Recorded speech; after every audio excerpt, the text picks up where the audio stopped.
I have no idea why, like, it just doesn't want to work the first time I connect it. It just doesn't. I don't know if it's the cord, and now it's all loose.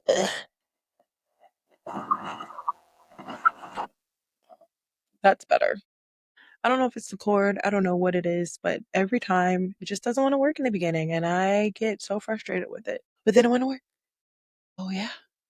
Doing podcasting is stressful sometimes, and I have very little amount of tea. My lip color is all over this glass, though. It's ridiculous.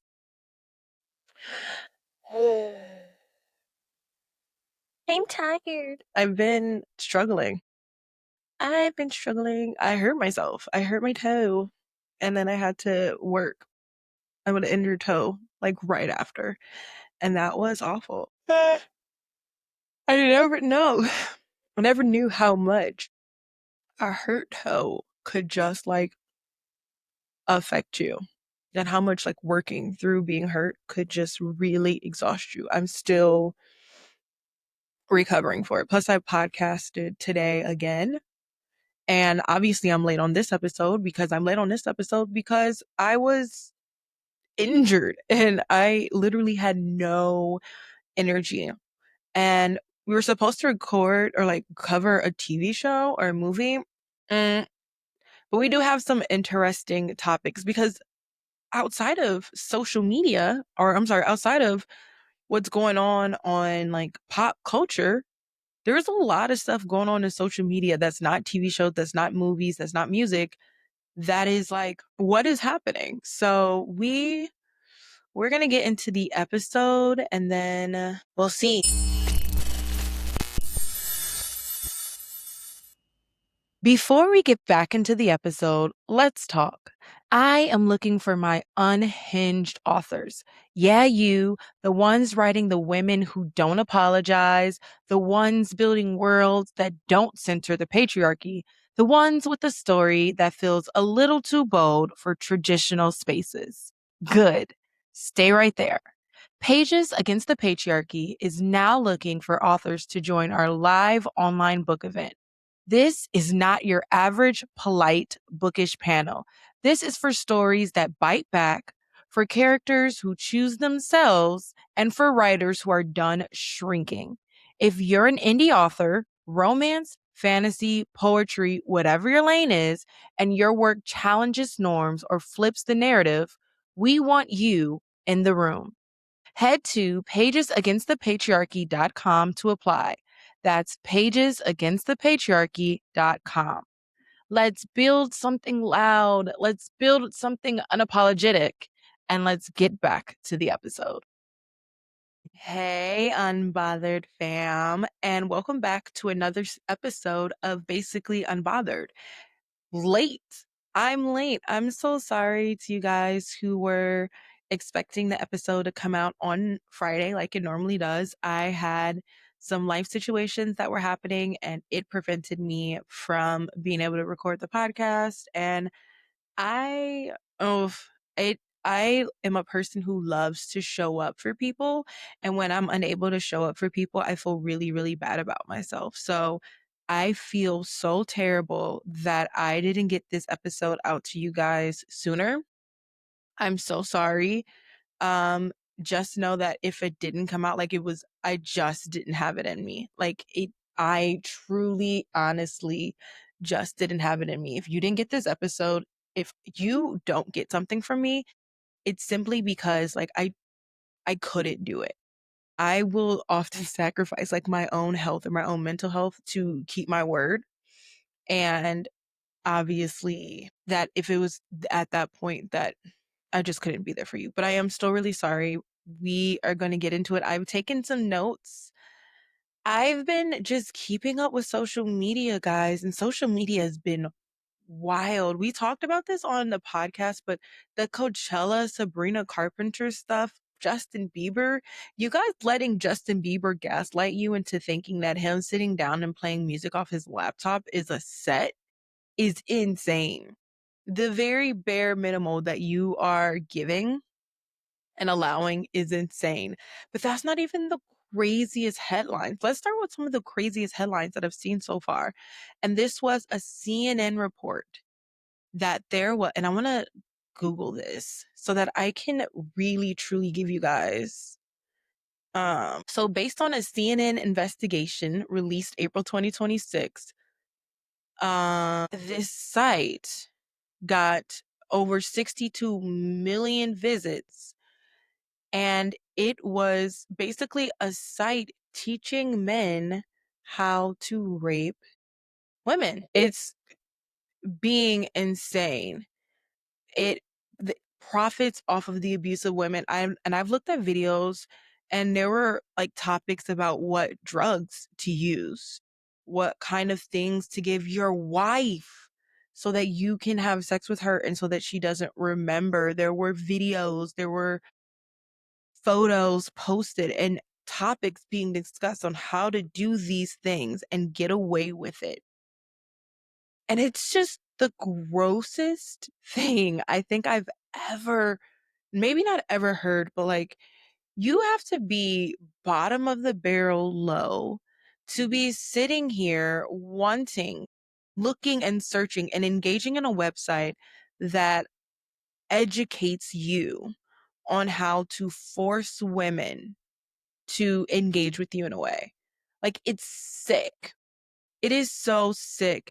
And I was watching this video and they were talking about how this isn't a trend. There's a trend in like Brazil where they were attacking women or teaching men how to attack women who say no to them.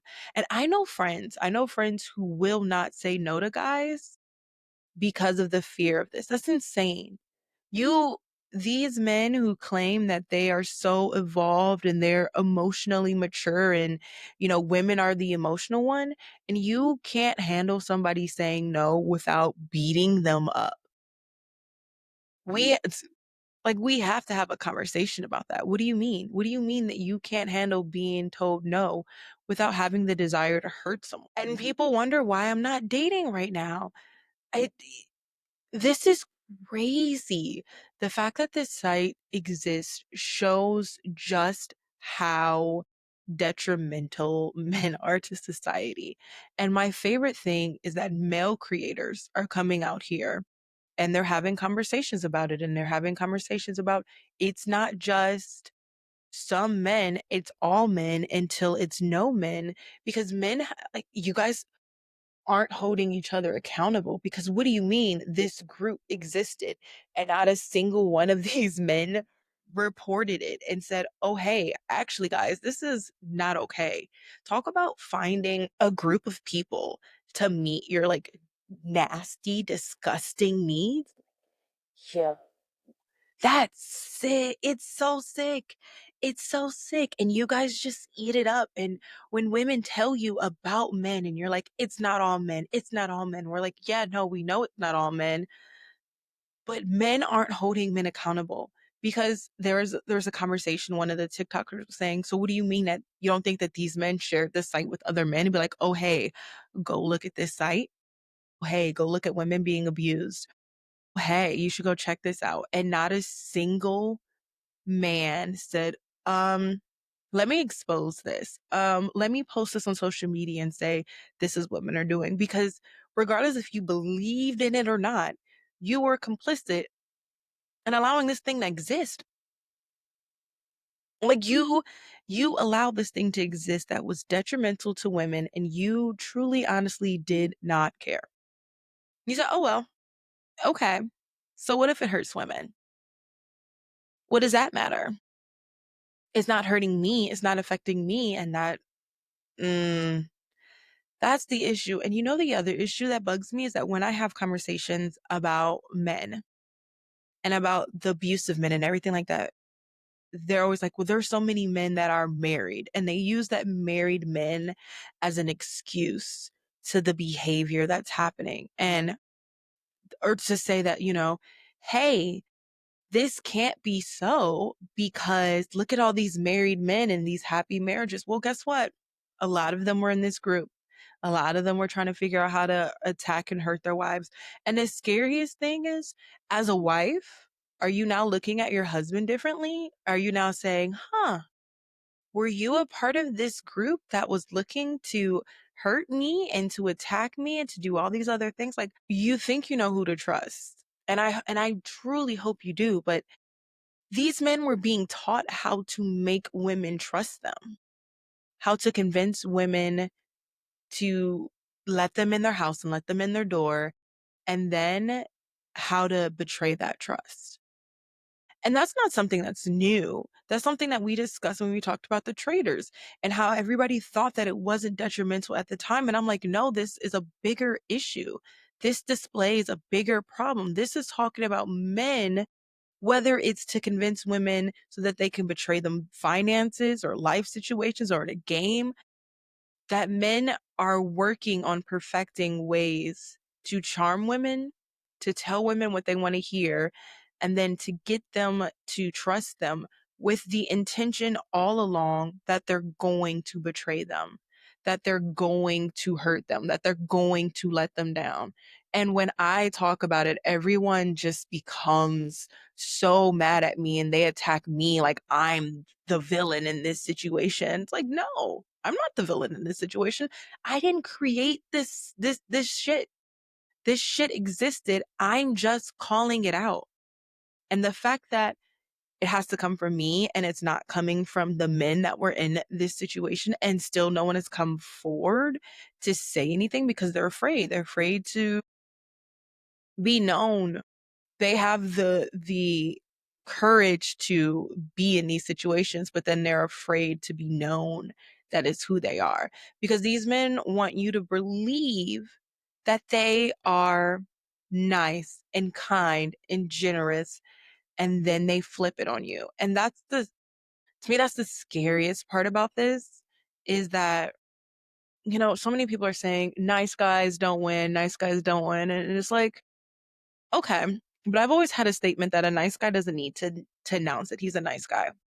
Like if he's a nice guy, he's just going to be a nice guy. And his concern isn't that his nice guyness isn't going to get him somewhere. He's just genuinely being who he is. I don't have a concern that my personality isn't going to get me somewhere. It's just who I am. I'm not being who I am to get some kind of gain from it. I'm being who I am because that's who I am. And if you are exhibiting behaviors that you think that will get you what you need, and that is your main concern, that's not who you really are. That's just who you're trying to be so that you can get somewhere in life. And you should really stop and take a second and examine exactly who you really are. But as far as this shit is disgusting. The fact that everything gets to press pause. And one of the reasons why I didn't record, luckily, was because I wanted to wait to get more information because this information is coming out and it is wild. It's not I don't even have words for it. It's please never again make me feel like crap about commenting about men. In fact, please soon look for my merch. Look for my merch coming out really soon because y'all want to label me a man hater? Cool, great, love it. We're going to own it. We're just going to own this shit. So, I don't want to spend too much time talking about that topic. It makes me so angry to think about it. And there is something that's going on that has more of my attention, anyways, but it's definitely something I want to talk about. So, while we're hopping off of that real quick, let's talk about something fun and exciting. Ariana Grande has announced new music and it's been kind of secretive back and forth and we're just like not really sure. Now she's posted a video. Now a video has been posted of her in the studio and everyone is so excited. This is rumored and I have it up here. It's rumored that it is going to be inspired by early 2000s pop rap Mariah Carey and Janet Jackson. And if that's not all that we needed in our lives, ah, we see the resurgence of this desiring this kind of music in K-pop because K-pop's got, they were able to access our 90s, early aughts music, and we see this resurgent coming in the way that they see and express our music. And so now getting a chance to have that be in an album from one of my favorite singers, and then for one of my favorite singers' inspiration to be another one of my favorite singers. Just, I'm so excited. You guys don't even, I have, so at work, we just recently got a record player. And I'm a very aware that my music is not the preferred music by my coworkers. And does it suck sometimes? Yeah, I'm not gonna lie, it does suck sometimes. But I make my snarky comments at them sarcastically and I keep it going. But I'm excited to share my records with them. But I was like, okay, guys, I know that there's certain records that I can't share with you. And I know that those records are like my Mariah Carey and my Ariana Grande's. It's too poppy for like the music and the vibe there. But I have so many Mariah Carey and Ariana Grande records. And so I'm so excited to have a vinyl, hopefully coming soon, that is going to have this. And then Jesse Reyes drops a little low key album, vibe. Vibe. If you don't listen to Jesse Reyes, I need you immediately to change that. I first found Jessie Reyes when she had this song Shutter Island, and it was about like, if I'm crazy, that's cool. My stray jacket's custom made, and how that song lives rent free in my head to this day. Like, okay, I'm crazy, but at least my stray jacket is custom made. At least everybody knows my craziness. And she's evolved into such a beautiful, like chaotically spiritual artist that she owns her spirituality and herself and everything like that, but she's also like big fuck yous. And that is my that's like my spiritual energy. I'm all like love and light, but I'm also like love and light and take this bird. So that one's been really good. She released the freestyle that she dropped, like the album, this little short little album has a freestyle that she dropped last year that was freaking fire. And then there's a new song that just came out that I haven't had a chance to listen to yet, but definitely give Jessie Reyes like listen. She's a Colombiana and her music has Hispanic flares to it, but there's also like some rappy hip hop kind of vibes with it too. She has a song with Lil Wayne, she has a song with Black, Miguel. There's a lot of good stuff out there, so definitely give that a listen. I'm trying to think if there's any music that I can think of at this moment, and there's nothing. I know we talked about the trailer for Devil Wears Prada 2. We got that one. We've been getting a lot of superhero trailers. So there's a Mortal Kombat movie coming out, and then there's also a Street Fighter movie coming out. And I was a Tekken girl, just like access to video games. I had PlayStations more than I had anything else, although I did have like a Sega Genesis and a Sega Saturn when I was a kid. So I played a little bit of Mortal Kombat, but it was just a little, I don't know. Me and my brother just didn't connect with it as much. Maybe because my dad played a lot of Tekken, so we just ended up playing a lot of Tekken.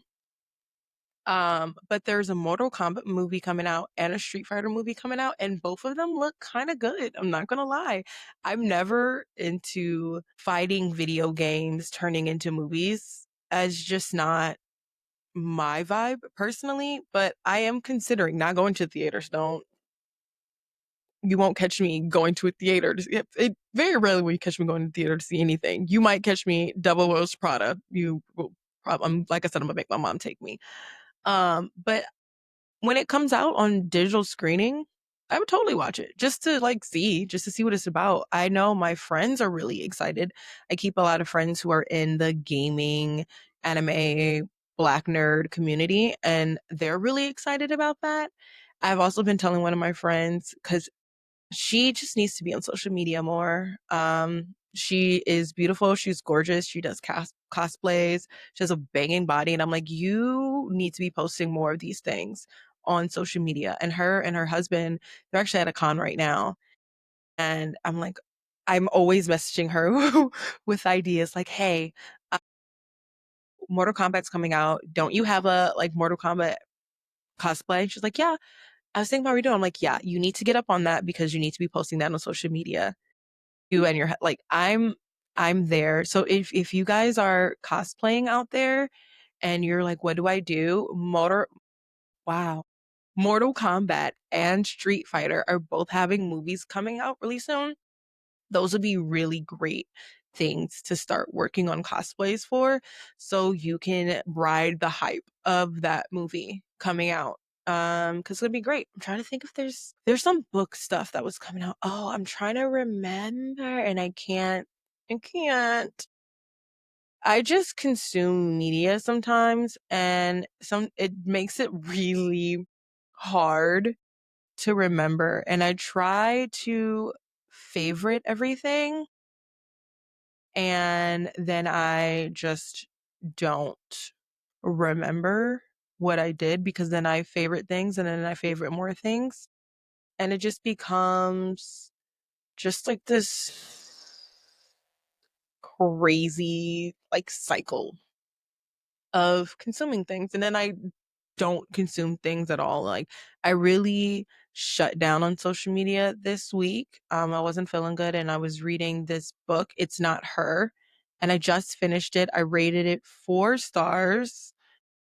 And I'm gonna let you guys know library. It's called I actually finished 2 books in the last time. Famous Last Words by Gillian McAllister. That was, I think I talked about this last time. That was super good. And then It's Not Her by Mary Kubica. Kubica.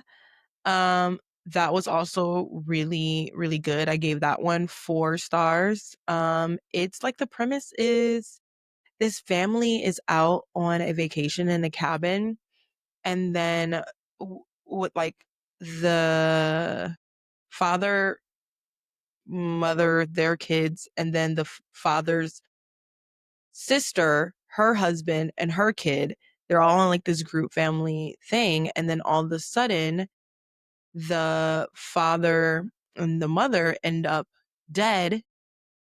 Their son slept through all of it, and their daughter is missing. And then the sister on the other side, she is trying to figure out what happened and then trying to find her niece. So it's like a twisty kind of murder mystery. And I've been really into murder mysteries right now. I'm just not feeling love. I just don't want to read about love. I maybe it's spurred from the conversation that we had on the podcast when Renee J was on the podcast and we were talking about how, you know, movies and shows that feature women and their storyline is all about love is just not my interest anymore. And I think that that's definitely where it spurred from. And just like, I don't want to read about women falling in love right now. I want to read about women conquering the world and destroying things and creating chaos like that. That's what I want to read about. And not necessarily this other stuff. Like, I'm good. I don't want to know.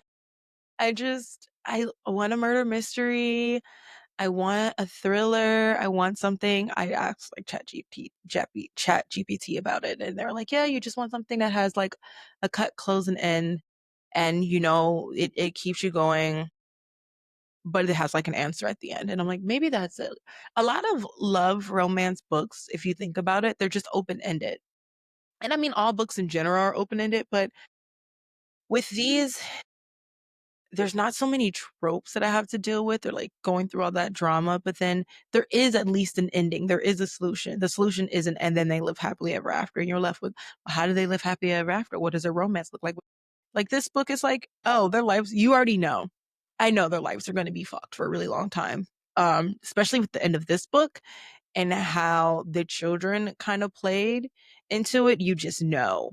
And this book I wrote it in my journal. It played on like your perception of good and bad, kind of what we were talking about earlier about the 62 million visit website and how we see all of these negative traits and we automatically assume that are going to be these people that are doing these questionable, sketchy type things. Those are the people that we assume will end up being murderers. And the murderers are actually often the people that you don't expect or the people that are keeping secrets or the ones that are closest to you or the ones that seem the kindest and that they're doing, sadly, that they're doing something in service of you. Those are often the people that are the ones that end up being the ones that are capable. And we think that murder is something that only evil people can do, but murder is something that, in the right circumstances, given the right pressures, that many people are actually capable of without really considering it. And this book really gets to explore that. And this is why I love reading, is because these are things that aren't in the text. These are things that are in the subtext, in the in between parts of the pages of the book. And it was just a really good experience to get to explore that a little bit. I am getting ready to read, and I just ordered it. It's going to be for the Indie Ink podcast because we have that coming up to record next week. The Adventures of Damnation Kane, which is by Theoden Humphrey. And I'm excited about that. It's like 375 pages, seems pretty chill. It came out in 2018, so nothing that's really new, but I'm looking for fun. It's supposed to have like pirates and adventure, and that is the mood that I'm in. So that's going to be my next book. And then I don't know what I'm going to read after I finish this book for the podcast. I'm still a part of the book of the month, and I still have some books that I haven't read. But like I said, I don't want romance. And the one who ordered the books probably wanted romance, and the one who is reading the books now does not want the romance. So we're going to see how that works. All right, off of the books, let's get a little bit more into some pop culture stuff. We've been talking about Taylor Frankie Paul for the longest time. And just so everybody knows, Taylor Frankie Paul was cleared of all criminal charges. And it's rumored that we are going to get the Bachelorette season, which means, baby, we're going to be back episodically recording. I am so excited. I really, really, really wanted to see the Bachelorette season.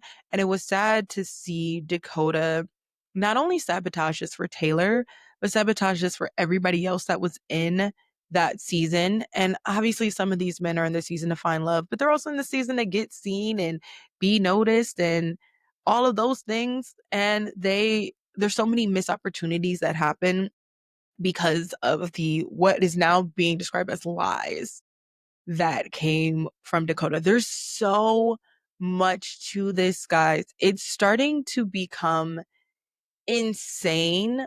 When the more that information starts to come out, the more you realize that this was just a target attack without a lot of information to give it like basis. And there's she gets cleared of the charges, which she's so happy about. She starts posting on social media more, which I'm so happy about, because watching a woman go through this because of a man, it's just been really hard. And I think it's been really hard on women in general. And so seeing her be cleared of these charges, and some of the charges, they were cleared because they said that things that were being raised were past the statute of limits. And I don't like, let's be clear, that doesn't mean that they had any validity to it. It just means that determining whether they have validity to it doesn't matter because they were past the statute of limitations. And then the one that he did bring up from this year, they didn't have sufficient evidence. So there's a win, but then Dakota has to still be brought up in the conversation. And a lot of people have been talking about how he has the recent Unwell thing that came out, the Unwell Games or something like that, by Alex Cooper, who is also in her own little bit of heat right now as well. But he was on that show just trying to like once again discredit Taylor, prove he's such a good guy. And I've never seen such a good guy have to go through this many lengths to prove that they're a good guy. One of the podcasts we recorded earlier, we were having a conversation about how people are going to believe whatever the fuck they want to believe about you, no matter what, and just let them.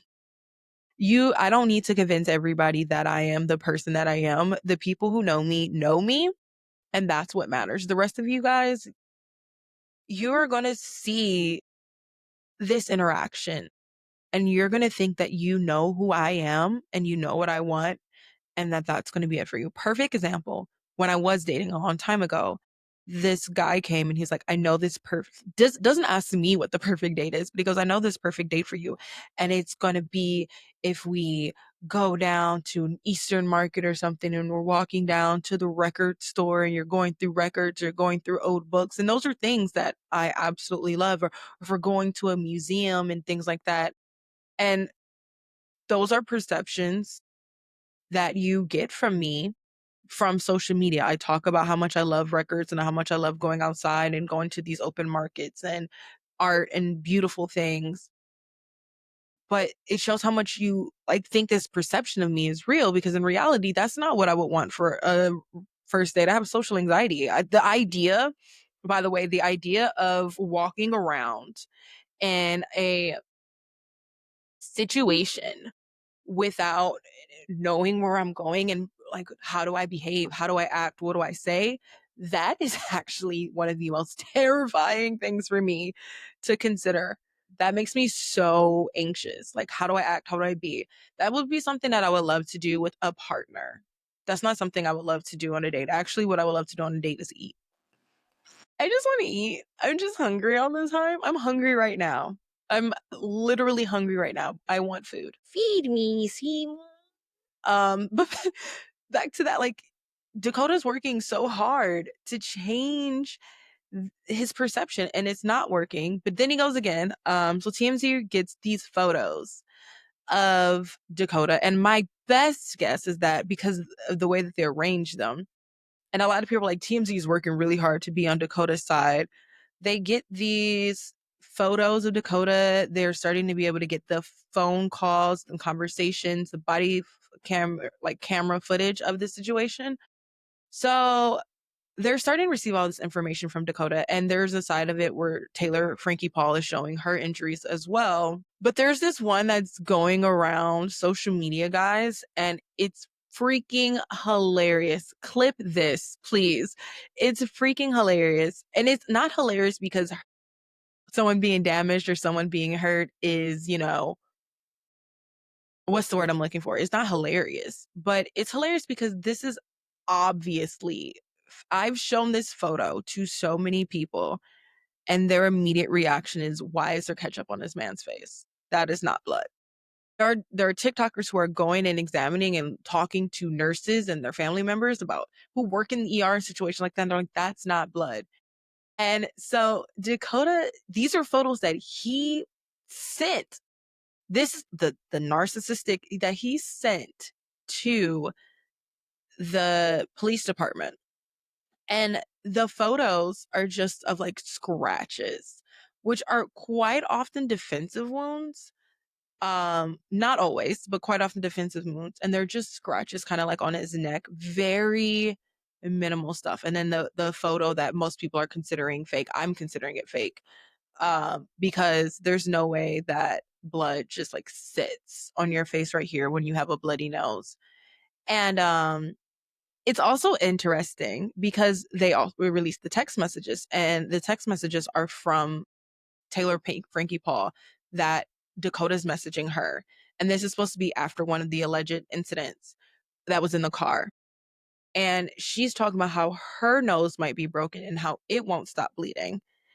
And this is the part where Dakota asked her, does she want to fuck? Right after they got into this thing. And she's like, are you serious? And he's like, that's not what you said to me on the phone. And it's just insane. But I find it interesting to know that she was talking about how injured her nose was.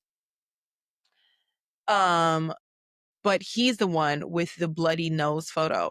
And once again, I can't imagine that if your nose is bleeding from an incident, that you would be like, pause and then go get paper towel and napkins, because you can clearly see in the photo it hasn't been tried. He hasn't tried to cover it up. He hasn't tried to wipe it. He hasn't tried to stop the blood from being on his face.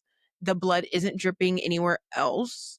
um it very much looks fake and very it's actually gross to think about.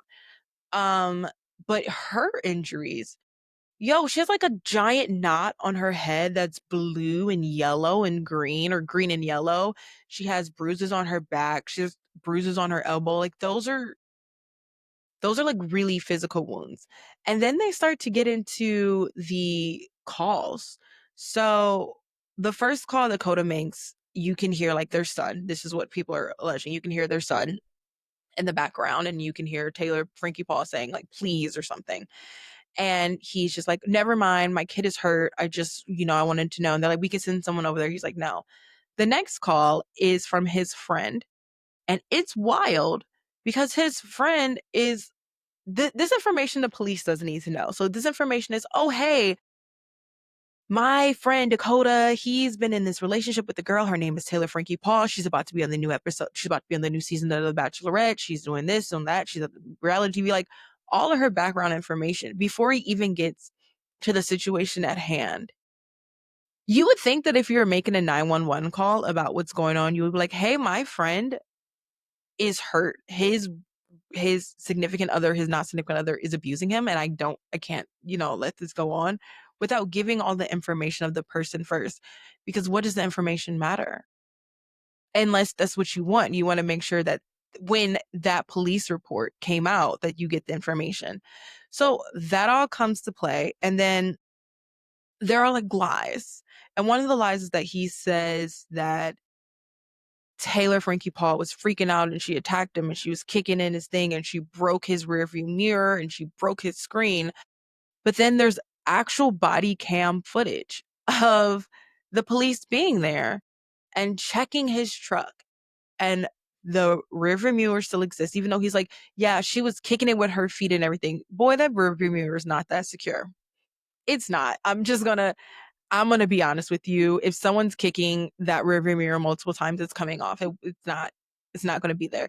And then he said that the screen, and the police asked him, so yeah, you said the screen is missing or the screen is broken. And he's like, oh, actually, well, they're like, well, it looks like the screen works. Like, yeah, it's working now. And then he mentions how desperate he is to get the protective order so that, and he says this so that Taylor Frankie Paul doesn't get their son on his birthday. He says that on the thing. Like, yeah, you can see how I'd be so afraid of her not getting my son on his birthday because I don't want him to be around this and everything. And yeah, I just don't think that it's like a good position. And then he mentions how her other kids are going to be taken away from her soon. And he just doesn't think that she's going to be in the right mind. So he wants to take away her son. And it's giving plotted. It's giving I was trying to hurt someone and I'm trying to do everything that I can to get to her. And it's not working anymore because people are starting, and I love this digital age now where we can really start to hold people truly accountable. And all the people who are looking at this situation, they're being like, yo, something doesn't look right. Something doesn't feel right about the situation. And I got attacked so much on social media about this.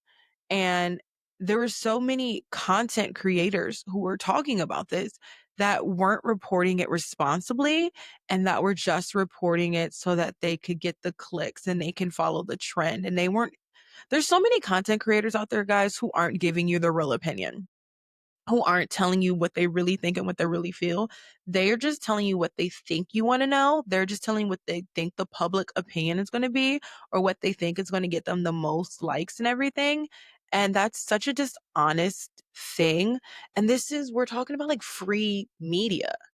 This is like freedom of speech. And these are people that you're going to look for their authentic opinions, and they're not giving it to you. One, because they're afraid of being wrong. Two, because they're just trying to get you to follow them.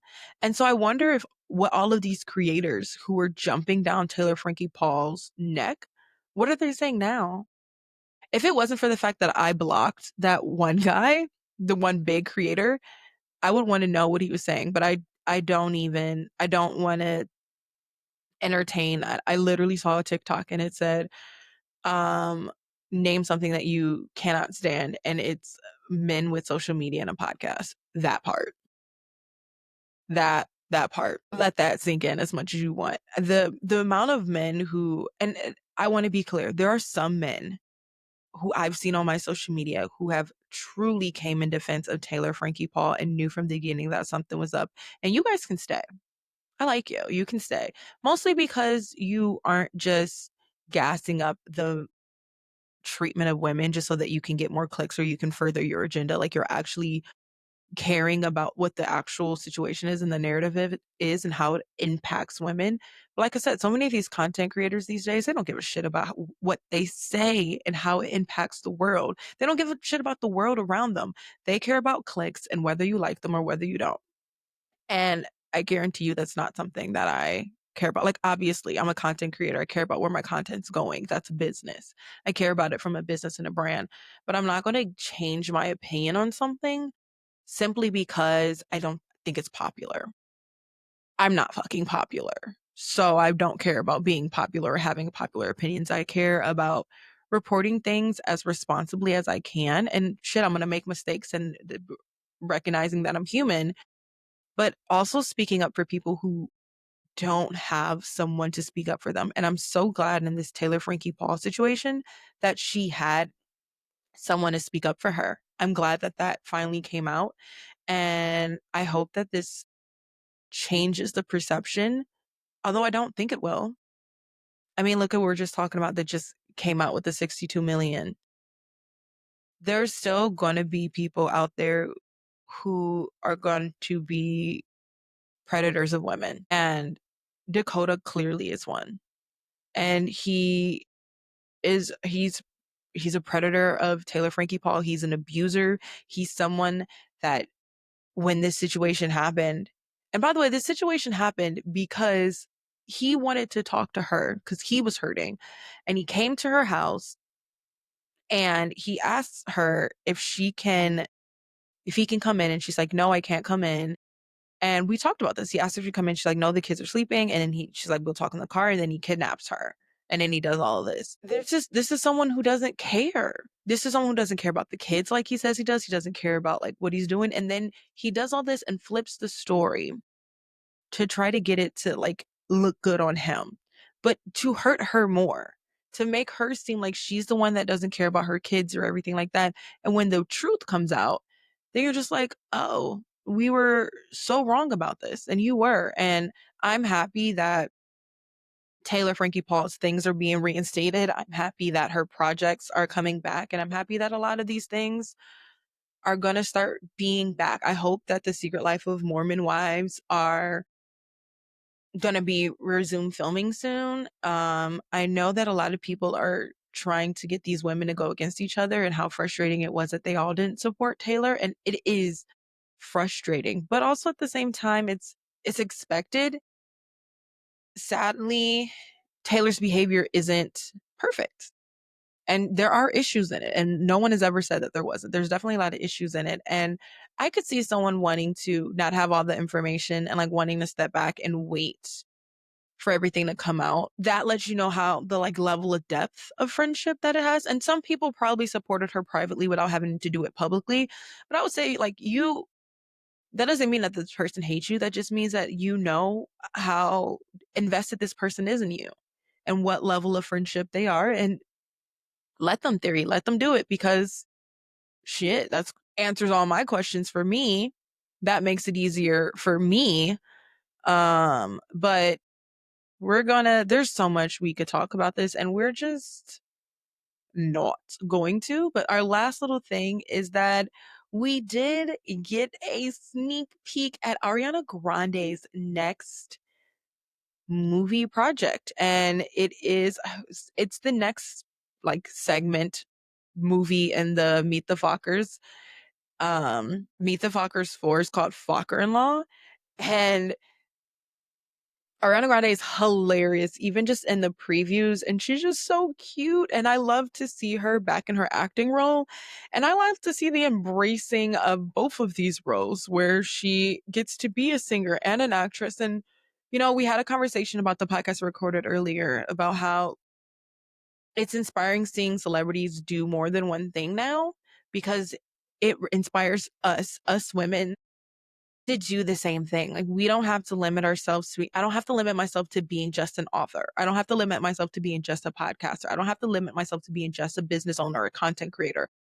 I can try to expand in so many different ways and create different like avenues of revenue that it just benefits me. And seeing someone glow up in all aspects of their life, like, okay, for this amount of time, I'm going to focus on acting, cool. And then this time, I'm going to dedicate to making music, and they are all like interwoven. And I love that. And it's the level that I want to be at for myself. It's one of the reasons why I'm putting myself out there more as a author, which is scary to me.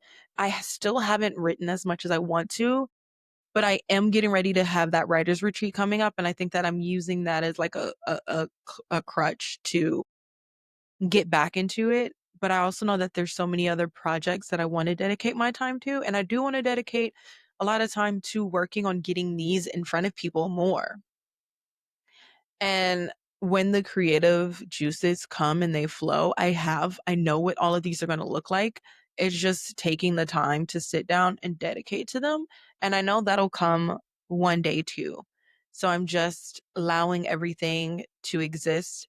And then when everything is ready, everything is ready. And I think that that's one of the things I love about watching Ariana Grande's experience right now is that she's letting whatever flows through her flow, however it wants to flow, and trusting that when it's right, when it's meant for her, when it's working, that's what it's going to do.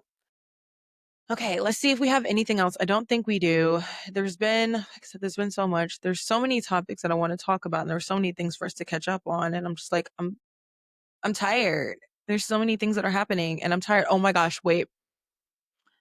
The releasing of the, I thought we were done. The releasing of the last, oh my gosh, Avatar: The Last Airbender movie.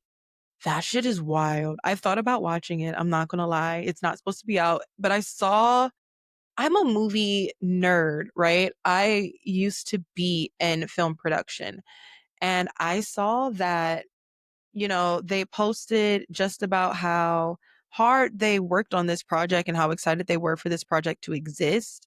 And then for someone to like leak all of their work and leak all of the things that they worked so hard to get out and not in the way that they planned. And I was like, oh, damn, maybe I won't.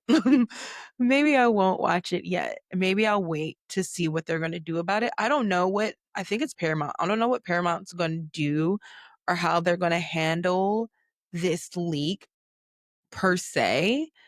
I don't know if they're just going to go ahead and release it or they're going to re-edit it. I don't know. It's a really big thing. It's apparently they sent it to a couple of people for like previews and things like that, and someone like hacked the link and shared that link and put it on Twitter, and people have just been watching and reposting. Do I have the link? Yes. Am I going to share the link? No. If you want to find it on your own, that's you. I do support the artist's right to be able to share their art when they want to. And I do think that like this desire that we have to consume this media so much, so quickly, get the new scoop, it ruins enjoying the art as well. Like it ruins the fun of it. This was something that I wasn't even aware was happening, although some people were. But this is something that someone worked so hard on, and they probably had so much planning and how is this going to look and what are we going to do for marketing and everything like that. And now it's just ruined. It's just gone. There's nothing that they can gain from it anymore. We just took it away from them. And that does actually make me really sad when I think about it. So I am not going to watch it, even though the clips of this movie look great. The clips look freaking great and they look amazing. And I'm just going to support the artist in that stance and wait. Hopefully I'll be able to cover it for you guys when I get a chance to watch it and we'll know more, but I'm not going to do that. They do that to authors all the time. It happens to so many authors and I'm dead terrified of it happening to me. Um it's just you try to go out there and you try to share this and give people these opportunities, and it's ruined. It gets ruined because these people, they want to exploit you and they want to exploit your art, and that's the frustrating part. And as an artist, you don't want to create your art anymore because it becomes this thing that no longer belongs to you, and there's a lot of betrayal and people that you trusted that betrayed that, and it's so convoluted, and I don't want to have anything to do with it. So I'm gonna wait. Although I really, really, really, really want to see it. I'm gonna wait. I'm gonna keep watching Criminal Minds because that's my new binge right now. And I am going to make sure that I watch Pretty Lethal. I have like a day that I set aside to watch these things. So I'm gonna make sure I watch Pretty Lethal, guys. I promise. As long as my mindset is good and nothing messes that up. We'll see. But until then, thank you guys so much for listening to this episode and getting recapped with everything that's going on in this world with me. And till then, also, please don't forget to follow us on social media, as by me, at basically Unbothered Podcast on all your social media platforms. Don't forget that if you love this episode, give me 5 stars, give me reviews, share, tell people that I am your new favorite podcast. And until then, guys, thank you, and I will see you next time. Bye. Gabby Gabs Podcast.